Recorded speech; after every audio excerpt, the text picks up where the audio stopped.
God is trying to say something. He's telling us to man up, woman up. It's time for us to fight. It's a time to cry. It's a time to pursue. It's a time to fight. It's time to tell the devil no more. God didn't have him running away from him. Now God said, now I'm going to turn you around. Now you're built up enough. Now you're ready. See, now I got the army mad. See, the army is mad now because they know you close, but they don't know how close you are. So he waited until they got real mad. And then he said, now, Moses, turn around. Wait a minute. We're going to Canaan. Canaan is this way. No, he said, Canaan is through your persecution. Wait a minute. Where? No, don't tell me that I got to go through something to get my miracle. Yes. Because in your going through is your miracle. In your going through is your miracle. In your going through is your... That's when God show up. That's when God show up. That's when... Oh, my God. Here. So, help me to do this. That the world can attempt to deny the believers the right to reach and bear testimony for the only living and true God. Thus, believers must always be prepared for the turning away of the world, for the persecution of the world. Oh, wait a minute. That means that in church, you're going to have people in here complaining. Yeah. Don't get upset about them. It don't take that. You can have many complaining. All you need is one that's going to step up. If I could get 2 or 3 that touch and agree, that be in the midst, that I do that thing, and you can have 150,000 people, but if you got only 2 or 3 that's touching and agreeing, that's enough to take care of the 150 unbelievers that's in the church, only so God can fit them into a place to believe God, because they knew they weren't. Here, when we look at this, God is trying to say something. I only got like 19 minutes. Here, when we look at this, the third scene. What is this third scene? This third scene is dealing with the fright and the terror of your enemy. See, when you are frightened of someone, or you terrified of someone, it mobilizes you and doesn't make you able to move. So true. Okay.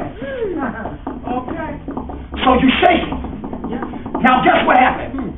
Move forward. Can't go nowhere. Why? Because I'm all over the place.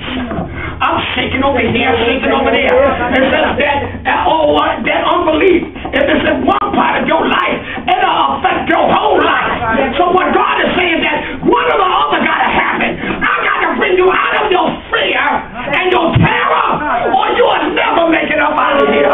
Touch the neighbor, said, do you got enough faith to carry? Now look at this.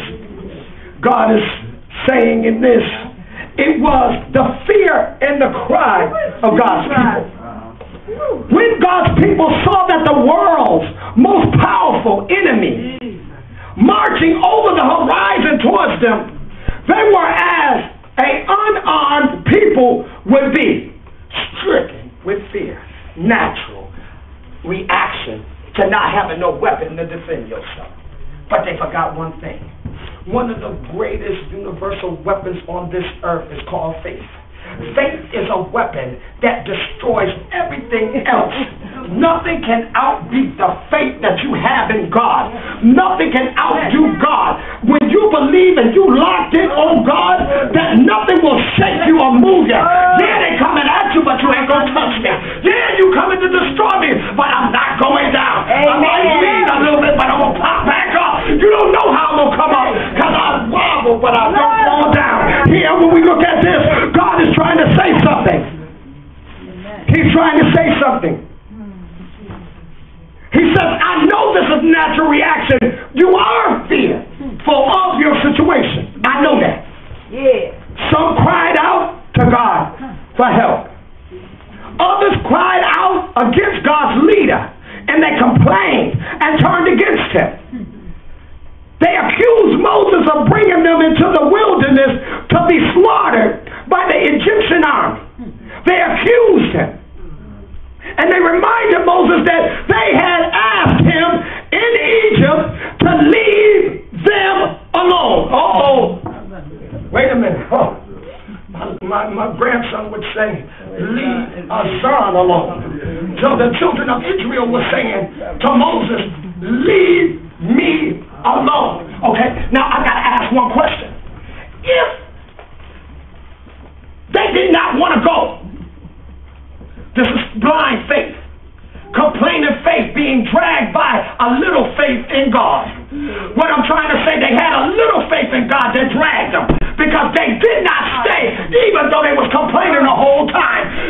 They could have stayed, but it don't mention nowhere in Scripture that any Israelite stayed in the camp of Egypt. Complained in the wilderness, but did not stay in the camp. Oh, touch your neighbor. I complain because God got me out here. But I'm so not going back to what I used to be either. Touch your neighbor, say, I might be complaining over here, but I'm so not going back to what I used to be. I'm so not going back to the same way and the same things I used to do. I'm not going back. I'm complaining, but I'm not going back. I'm fussing, but I'm not going back. Oh. Yeah, when we look out here, this is something interesting that is going on. That they started blaming the leader. And you're saying, like, why would they blame the leader? They just didn't blame the leader. First, they had to have a man to blame, and then they started blaming the man who he believed in. So, what you trying to say? Isn't it ironic that when people don't like you, they come at your faith and not at you?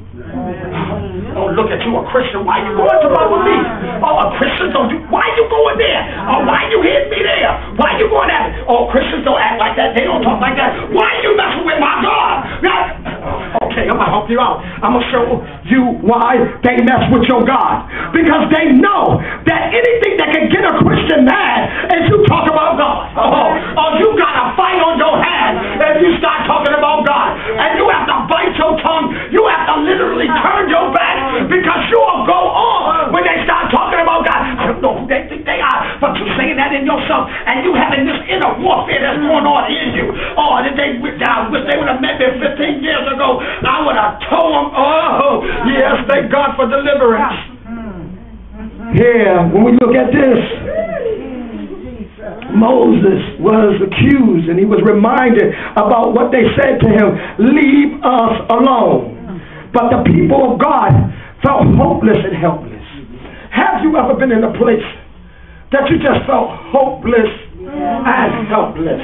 Now that's a bad situation to be in. I can't do nothing about my situation, and my hope ain't where it needs to be to come out of my situation. So I'm stuck between a rock and a hard place. What do I do when I'm helpless and hopeless? How about your neighbor say, can you help me with this scene in my life? Here, how do I deal with this? How do I deal with this? They were defenseless people. What do you mean by defenseless people? They included women and children about to be attacked by the mightiest army on earth, but they saw no way of deliverance and were gripped with deep, intense despair.